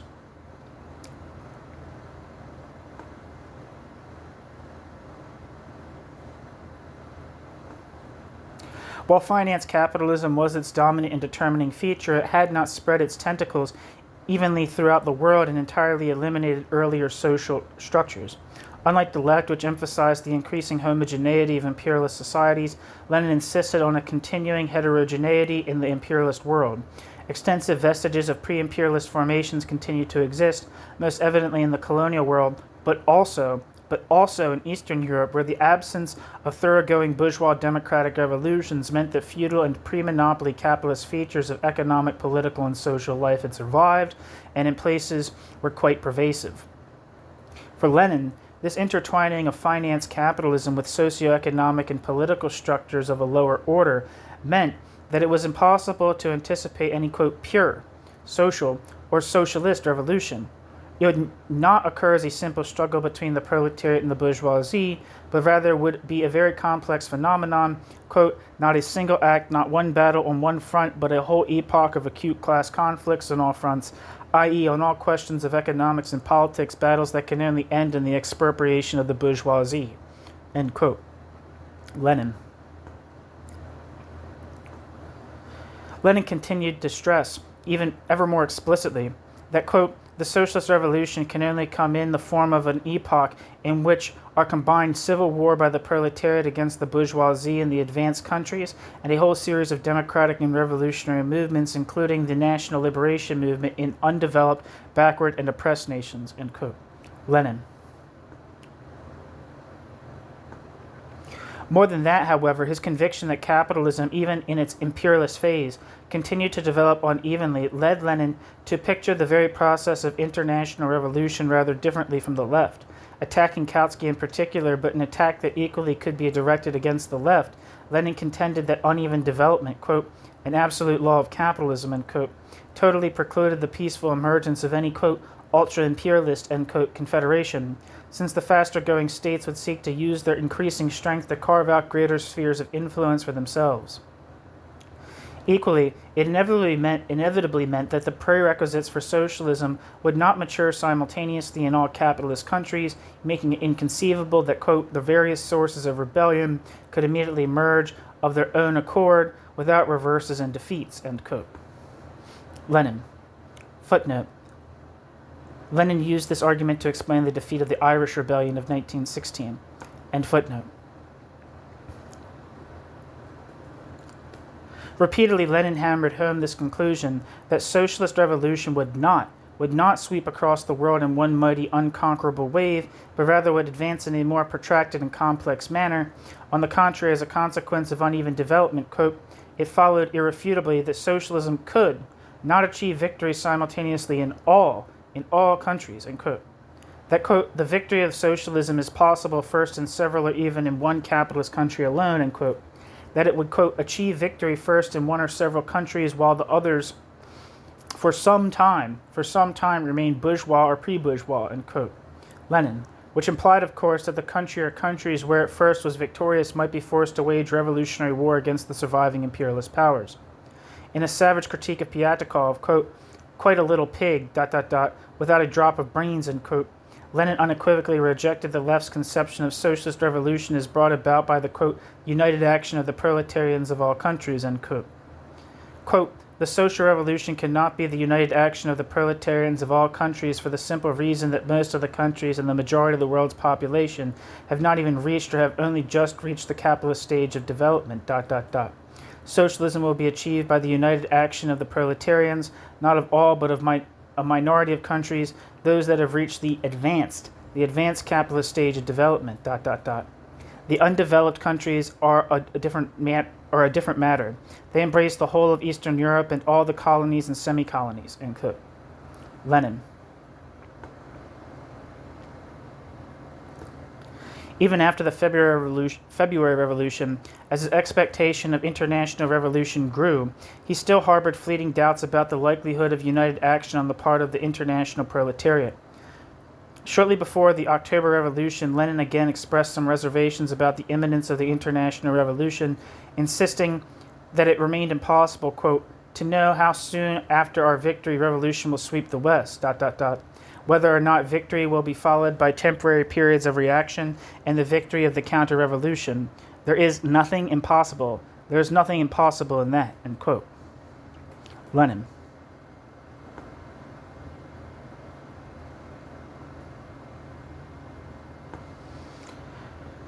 This concept of the uneven development of capitalism was also the foundation of Lenin's supposition that it was analytically essential to classify the countries of the imperialist world into three distinct categories. In the first category, Lenin included, quote, the advanced capitalist countries of West Europe and the United States, end quote. There the prerequisites for socialism undoubtedly had matured, and this was what the proletariat must fight for. The second category Lenin assigned, quote, East Europe, Austria, the Balkans, and particularly Russia, end quote. Lenin. Their bourgeois democratic revolutions had not yet been completed. In fact, the early 20th century had witnessed the rapid development and intensification of democratic and national movements in this part of the world. There, the proletariat must assist in the completion of bourgeois democratic revolution, which would clear the way for the free and unfettered development of capitalism and subsequently the transition to socialism. Quote, the semi-colonial countries where all the colonies, quote, the semi-colonial countries, and all the colonies, end quote, were in his final category, where, quote, bourgeois democratic movements go where, quote, bourgeois democratic movements either have hardly begun or still have a long way to go, end quote. Lenin. Such a threefold categorization contrasts markedly with the dualistic view of the world held by the left. But what is equally striking about Lenin's analysis was his clear conviction that socialist revolution was not immediately on the agenda for Russia, a conviction which he had defended with remarkable consistency from the outbreak of World War I until the fall of the autocracy. At the beginning of the war in September 1914, Lenin had declared his position in no uncertain terms. Since Russia was among the most backward of the European states and had not, quote, yet completed its bourgeois revolution, quote, then the duty of revolutionary socialists was to strive for the completion of this revolution. Lenin distinguished Russia from, quote, all the advanced countries, end quote, where socialist revolution was immediately realizable. Throughout 1915 and 1916, Lenin returned frequently to this theme. While, quote, the objective conditions in Western Europe were ripe for socialism, end quote, Lenin, for Russia, quote, immediate socialist revolution was impossible, end quote, Lenin.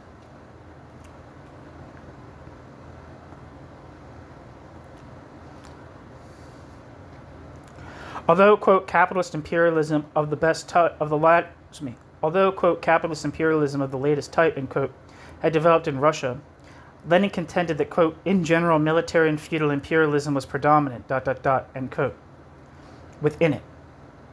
Therefore, the task remaining there was to consummate the bourgeois democratic revolution by destroying the autocracy and the surviving vestiges of feudalism.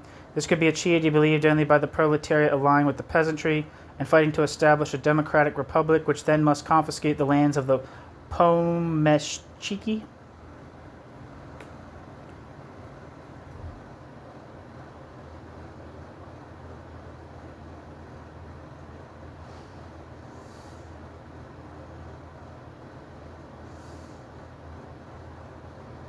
Shit, where am I?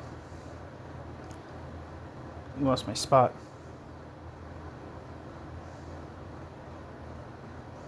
Okay.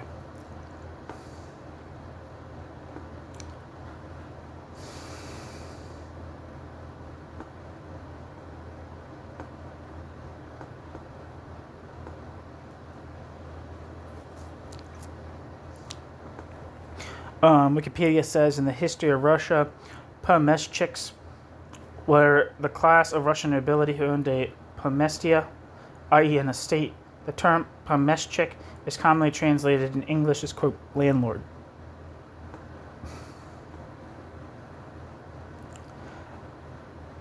In his famous study, Imperialism, the Highest Stage of Capitalism, completed in the first half of 1916, Lenin did not alter this schema fundamentally. In the most general of terms, Lenin conceded that, quote, imperialism is the eve of the social revolution of the proletariat, end quote. Lenin. Following Hilferding, he too subscribed to the belief that the, quote, comprehensive socialization of production, end quote, caused by the growth of finance capitalism, had made the transition to socialism economically feasible. Admittedly, Lenin did lay more emphasis on the fact that finance capitalism, typified by the formation of monopolies and the merger of banking and industrial capital, had, quote, made enormous strides in Russia, end quote. Lenin.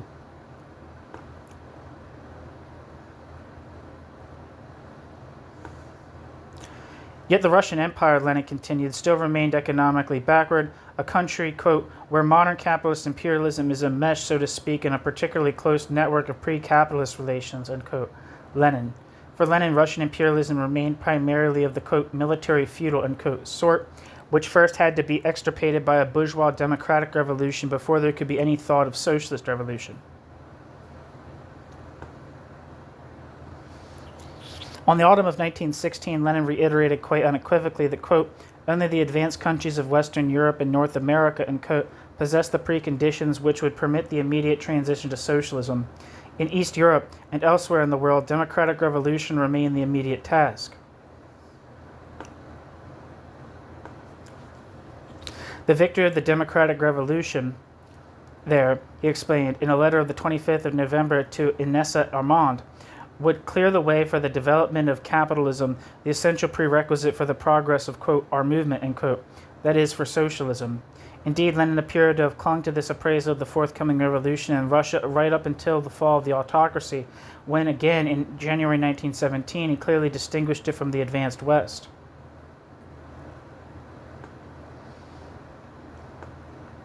Yet within days of the February Revolution, Lenin's thinking changed profoundly, as we have seen. In the final weeks of his exile in Switzerland, in his draft theses, and in his letters from afar, Lenin repeatedly argued that the revolution in Russia had not ended with the fall of the autocracy. The Russian proletariat, in alliance with the proletarianized and poor peasants, and with the proletariat of the West, must struggle to advance the revolution from its bourgeois democratic to its socialist stage. Lenin concluded the first of his letters from afar thus, quote, "With these two allies, the proletariat, utilizing the peculiarities of the present situation, can and will proceed, first, to the achievement of a democratic republic and complete victory over the landlords instead of the Milyukov semi-monarchy, and then to socialism, which alone can give the war-weary people peace, bread, and freedom." End quote. Lenin. In the last of these letters, Lenin outlined the measures necessary to guarantee the continued progress of the revolution. First and foremost, Lenin now conceded to Bukharin that the workers and their peasant allies must smash the old state and its organs of coercion, the army, the police, and the bureaucracy, and make the Soviets, not the provisional government, the new organs of political power. The success of this first step demanded that the proletariat secure the support of the entire peasantry, then solely interested in the confiscation and division of the land. Thereafter, the workers, allied only with the poor peasants, must proceed to, quote, control ... production and distribution of basic products and establish, quote, universal labor service, end quote, end quote. Lenin added the caveat that such policies in themselves would not signify the victory of socialism in Russia, but only, quote, the transition to socialism which cannot be achieved in Russia directly at one stroke without transitional measures, but is quite achievable and urgently necessary as the result of such transitional measures, end quote. Lenin. Lenin's triumphant return to Russia in April 1917 produced immediate confusion in socialist ranks, to the astonishment of the Mensheviks and the consternation of most leading Bolsheviks who assumed that the new bourgeois democratic regime must exist for a lengthy period, during which time the prerequisites for socialism would mature. Lenin defended his call for the transformation of the revolution into one for socialism. Quote, the specific feature of the present situation, end quote, Lenin repeated, quote, is that the country is passing from the first stage of the revolution, ... to the revolution's second stage, which must place power in the hands of the proletariat and the poorest sections of the peasantry, end quote. Lenin. Lenin's critics within and without the party were quick to pounce upon what they perceived to be the weak and contradictory points in Lenin's strategy. Its major defect, as the Menshevik internationalist N. Sukhanov remarked, was that, quote, it had no analysis of, quote, objective premises, end quote, no analysis of the socioeconomic conditions for socialism in Russia. No economic program was ever even referred to. There was the embryo of what Lenin repeated many times later, namely that the backwardness of our country, the weakness of its productive forces, did not allow it to sustain the desperate tension of the whole organism demanded by the war. This is why Russia had been the first to produce a revolution. But of how this backwardness, this petty bourgeois peasant structure, this extreme exhaustion and chaos could be reconciled with a socialist reorganization independently of the West before the worldwide socialist revolution, and not a word was said. Not a word was said, end quote. N. Sukhanov.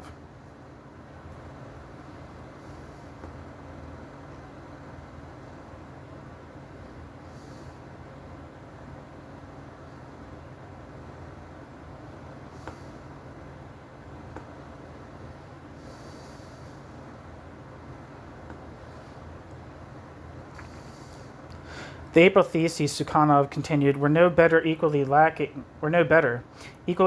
a, quote, economic program and a Marxist analysis of the objective conditions of a revolution, end quote. And Sukhanov. Essentially, Sukhanov was arguing that Lenin's first statement of policy after the February Revolution were not underpinned by any reference to Lenin's theoretical investigations of imperialism, either in general or with respect to Russia in particular. As the preceding examination of Lenin's analysis of imperialism has sought to establish, there was indeed such a lacuna in his thinking. From 1914 until the morrow of February, Lenin failed to provide any convincing rationale for advocating socialist revolution in Russia, either in terms of the indigenous maturation of Russia's of socialism's material prerequisites, or in terms of weak links and supposed imperial chains. In response to similar criticisms, the Menshevik B.O. Bogdanov apparently derided his promulgation of socialist revolution in such a poorly developed capitalist and predominantly peasant country as Russia as, quote, the raving of a madman, end quote. While at the Seventh Party Conference in April, Alexei Rykov deemed it unthinkable in the, quote, most petty bourgeois country in Europe, end quote, where, quote, the objective conditions for it did not exist, end quote. Lenin was to pay increasing attention to providing an explicit theoretical justification for his new revolutionary strategy with respect to Russia. In April and May, particularly in Lenin's writings on the proposed revision to the party program, Lenin began to lay more stress on the development of finance capitalism within Russia in banking and key sectors of the industrial economy, though still conceding that, quote, there were no few fields and branches of labor that are still in a state of transition from natural or semi-natural economy to capitalism, end quote. Lenin. During the summer, Lenin came to assert more categorically that state capitalism, the most advanced form of finance capitalism, did exist in Russia, and argued in a manner analogous to Hilferding and the left that despite the continuing widespread existence of a small-scale economy, quote, big, bracket, finance, end bracket, capital, ruled the country primarily through banks and syndicates, end quote. Lenin.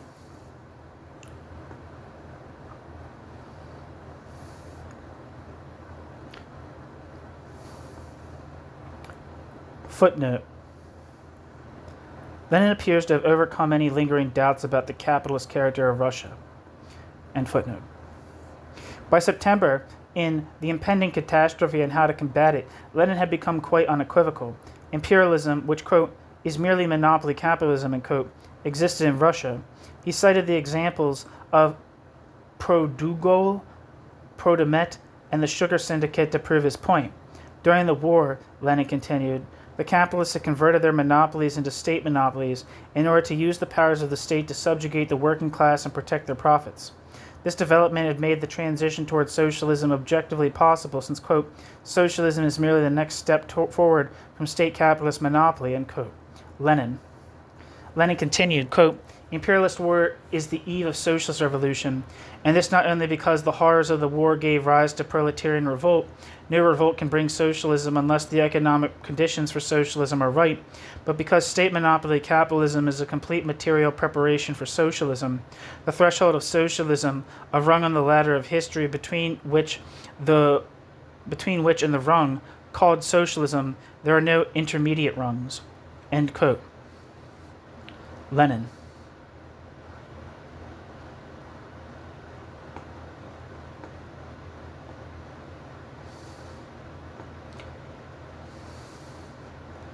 In Can the Bolsheviks Retain State Power?, Lenin rammed this message home. Here Lenin stressed the high levels of centralization and organization already reached in the banking and other major industries in Russia. The revolutionary state must take over these sectors of the economy intact and use the institutions created for controlling production within them as the skeleton of the planned socialist economy of the future. Without these prerequisites, there would have been no prospect of, quote, taking immediate steps towards socialism, end quote. Lenin continued, quote, in addition to the chiefly, quote, oppressive, end quote, apparatus, the standing army, the police, and the bureaucracy, the modern state possesses an apparatus which has extremely close connections with the banks and syndicates, and an apparatus which performs an enormous amount of accounting and registration work, ... This apparatus must not, ... be smashed. It must be wrested from the control of the capitalists, ... It must be subordinated to the proletariat.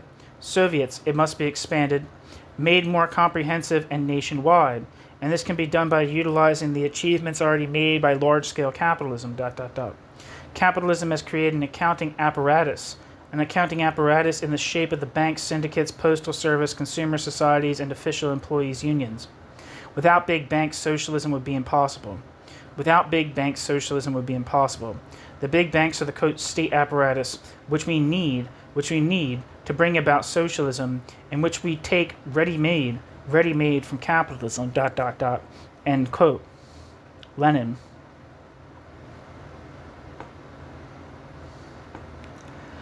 The criticism of Sukhanov and others had apparently been answered. Lenin had provided justification of Lenin's promotion of socialist revolution in Russia, both in terms of the presence of sufficient prerequisites within Russia itself, but also, as we have seen, as the first in an inevitable chain of revolutions which would sweep across the advanced West.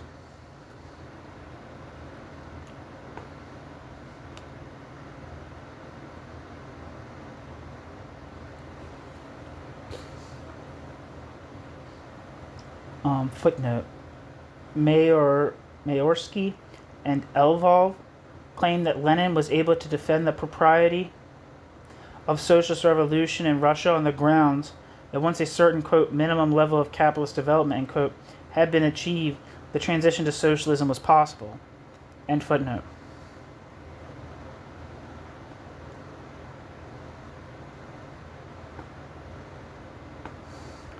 The failure of the October Revolution, however, to ignite proletarian revolution in Europe, upon which socialist Russia's fate ultimately was to rest, thrust on Lenin the growing awareness that his expectation in 1917 of rapid international revolution in fact had been exaggerated. Moreover, in this new conjuncture of the continuing isolation of the revolution, Lenin was also compelled to reappraise his assessment of the ripeness of conditions in Russia for socialism. Then, as Harding has remarked, rather ironically, much of the analysis he had elaborated before 1917 emerged to the fore again.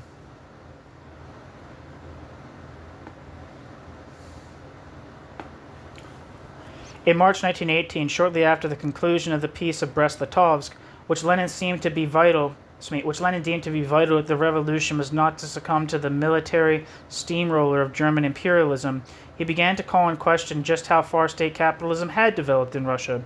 It was the Germans, he now argued, who possessed, quote, discipline, organization, harmonious cooperation on the basis of modern machine industry and strict accounting and control, end quote. Lenin continued, quote, and that is just what we are lacking, end quote. Lenin was even more unequivocal in his most sustained and trenchant polemic against the left communists. Quote, left-wing childishness and the petty bourgeois mentality, where Lenin repeatedly maintained that state capitalism would be progressive, quote, a step forward, a, quote, gigantic step forward, end quote, for Soviet Russia. Footnote. At the Seventh Party Congress, Lenin had begun to modify his view that state capitalism was the, quote, rung on the ladder of history, end quote, immediately below that of socialism, arguing that, quote, we do not know and cannot know how many stages of transition to socialism there will be, end quote. Lenin.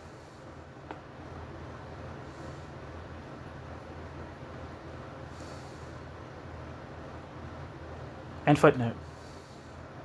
Lenin retreated even further, candidly admitting his doubts whether Russia possessed the prerequisites for the construction of socialism. Quote, is it not clear that from the material, economic and productive point of view, we are not yet on the, quote, threshold, end quote, of socialism? Is it not clear that we cannot pass through the doors of socialism without crossing, quote, the threshold, end quote, we have not yet reached, end quote. Lenin's optimism regarding the prospects for an immediate international revolution also declined markedly after October. Admittedly, at the Third All-Russian Congress of Soviets in January 1918, Lenin still claimed that, quote, socialist revolution is maturing by the hour in all countries of the world, end quote, and continued to link, quote, the final victory of socialism, end quote, in Russia to the triumph of revolution on an international scale. Indeed, in Lenin's final speech at the Congress, Lenin reaffirmed his faith, quote, in the mounting world revolution, end quote, concluding that, quote, the time is not far off when the working people of all countries will unite into a single worldwide state and join in a common effort to build a new socialist edifice, end quote. Lenin.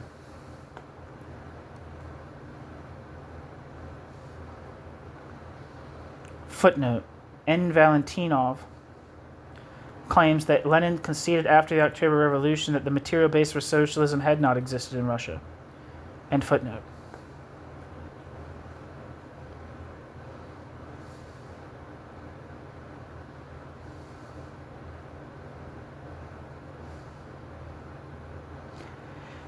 Yet even then, Lenin's doubts were evidently growing.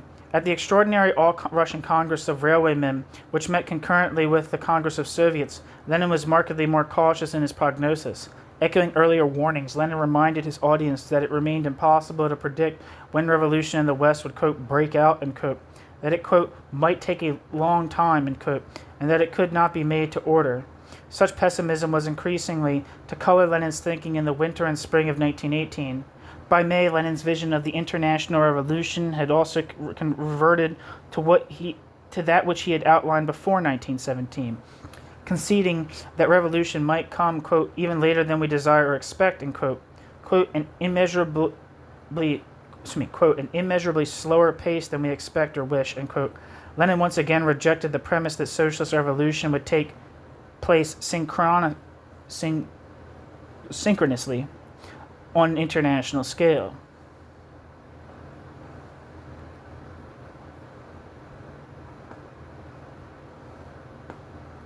Quote, I know that there are ...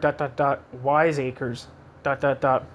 calling themselves socialists who assert that power should not have been taken until the revolution broke out in all countries. They do not realize that in saying this they are deserting the revolution and going over to the side of the bourgeoisie. To wait until the working classes carry out a revolution on an international scale means that everyone will remain suspended in midair. This is senseless. Everyone knows the difficulties of a revolution. It may begin with brilliant success in one country and then go through agonizing periods, since final victory is only possible on a world scale and only by the joint efforts of the workers of all countries, ... End quote. Lenin. Before proceeding to investigate the precise areas of conflict that brought Lenin and the left communists to loggerheads in the first 6 months of 1918, some attempt to explain Lenin's shift in strategy is unavoidable. The supposition proposed by Robert Daniels, among others, that Lenin simply, quote, sacrificed the Marxist philosophy of history, end quote, in response to the pressure of, quote, revolutionary fervor, end quote, in Russia, since Lenin was, quote, determined to have his revolution whatever the circumstances, end quote, has been shown to be too one-sided.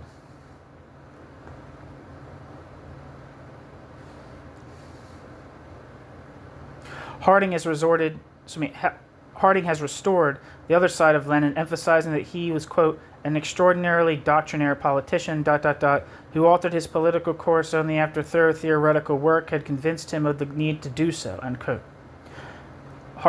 Yet Harding himself tends to glide over the problem that Lenin called for socialist revolution in Russia before, so it would appear, he had seriously applied his theoretical conclusions to his country. Another possible answer suggests itself. Clearly, Lenin's study of finance capitalism, of imperialism, had raised his expectations of socialist revolution in general. Moreover, Lenin had also come to the conclusion that finance capitalism had made substantial advances within Russia itself. Caught up by the euphoria surrounding the collapse of the autocracy, Lenin appeared to have exaggerated the feasibility of propelling the revolution forward to socialism. Certainly, Lenin quickly justified this strategy of reference, first, to the evident growth of finance capitalism within Russia, and second, to the fact that 1917 more generally had witnessed strong signs of unrest in the more advanced countries of the West. If not against capitalism, then certainly against the war. Arguably, Lenin saw this unrest as the harbinger of socialist revolution, which he thought would unfold rapidly across Europe once Russia had given the lead.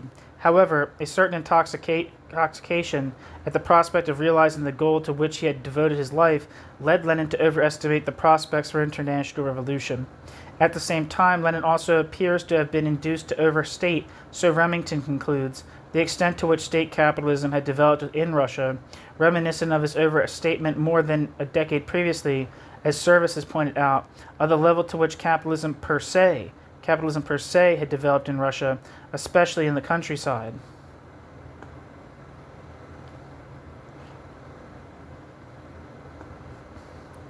However, the primary purpose of this investigation has not been to offer yet another interpretation of Lenin's political thought. Instead, its main task has been to establish that Bukharin's own rather cryptic contention that the conflict between Lenin and the left communists in early 1918 was rooted in differing assessments of the prospects for socialism, both internationally and within Russia, and not simply reducible to the level of emotions, to a clash of generations, of, quote, sons against fathers, and, quote, merits serious consideration.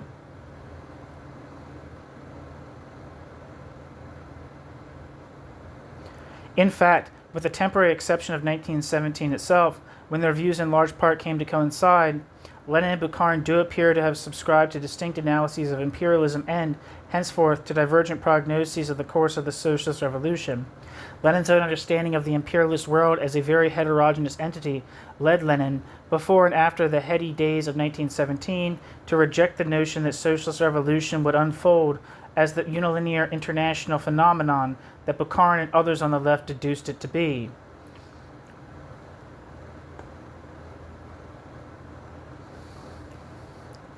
Moreover, Bukharin's own re-emerging doubts about the stage...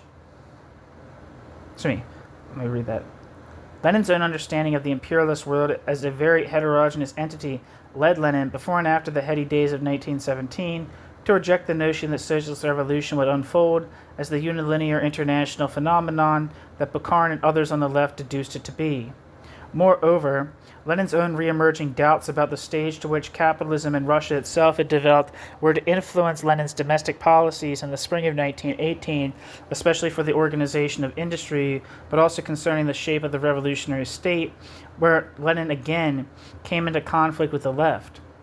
It is to an examination of the particular instances of the intra-party struggle in the first half of 1918 that the following chapters are devoted.